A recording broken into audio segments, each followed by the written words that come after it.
वाराणसी में गंगा में इफ्तार पार्टी करने वाले 14 आरोपियों की बुधवार को दूसरी बार जमानत खारिज कर दी गई है। इसके बाद सभी को जेल भेज दिया गया है। दरअसल वाराणसी में गंगा में हुई इफ्तार पार्टी ने अब एक बड़ा और नया मोड़ ले लिया है। दरअसल आस्था सिर्फ पूजा पाठ या किसी एक धर्म की परंपरा नहीं होती। आस्था वो फीलिंग है, वो भावना है जो समाज को जोड़ती है। लेकिन जब वही आस्था टकराव का कारण बन जाए तो सवाल सिर्फ कानून का नहीं, समाज के बैलेंस का होता है। उत्तर प्रदेश के वाराणसी से सामने आया गंगा में इफ्तार पार्टी का मामला अब एक बड़े कानूनी और सामाजिक विवाद में तब्दील हो गया है, जहां 14 मुस्लिम आरोपियों की जमानत दूसरी बार खारिज कर दी गई है। जिला अदालत में सुबह करीब 11:30 बजे से दोपहर 1:30 बजे तक चली लंबी बहस के बाद एडीजे 6 आलोक कुमार ने 6 पन्नों का अपना आदेश पढ़ा। कोर्ट ने साफ कहा कि ये काम जानबूझकर किया गया था, ये लोग कोई बच्चे नहीं है। सबसे बड़ी बात तो ये है कि जिस घाट पर उन लोगों ने इफ्तार पार्टी की वो पचंगा घाट था और वो गंगा आरती का समय था। जगह जगह पूजा चल रही थी। ऐसे में बीच धारा में इस तरह का कृत्य करना गंभीर अपराध है। जानकारी दे, इससे पहले 19 मार्च को सीजेएम कोर्ट ने आरोपियों की जमानत खारिज कर दी थी।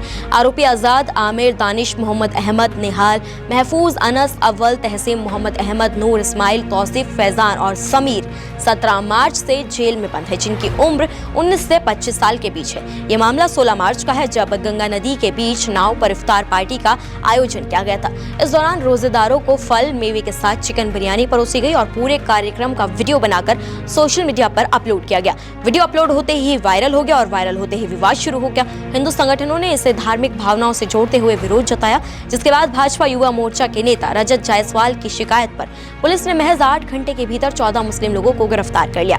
पुलिस ने अदालत में दावा किया कि आरोपियों ने नाविकों की मर्जी के खिलाफ नाव को बीच गंगा में ले जाकर इफ्तार पार्टी की। यहाँ तक कि नाव हाईजैक करने और धमकी देने जैसे आरोप भी लगाए गए। नाविकों के बयान में भी ये बात सामने आई थी कि उन्होंने मटन चिकन ले जाने से मना किया था, लेकिन उनकी बात नहीं मानी गई।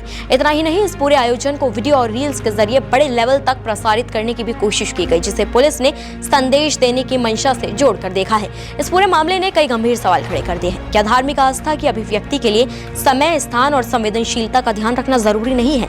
क्या किसी एक धर्म के पवित्र स्थल और समय के बीच दूसरे धार्मिक आयोजन का प्रदर्शन सिर्फ व्यक्तिगत आजादी का हिस्सा माना जा सकता है, या फिर ये सामाजिक संतुलन के खिलाफ जाता है? और सबसे बड़ा सवाल, क्या सोशल मीडिया पर दिखाने और संदेश देने की होड़ ने हमें इतना लापरवाह बना दिया है कि हम परंपराओं, भावनाओं और कानून तीनों को नजरअंदाज करने लगे हैं? ये मामला सिर्फ एक इफ्तार पार्टी या एक विवादित वीडियो तक सीमित नहीं रहा है।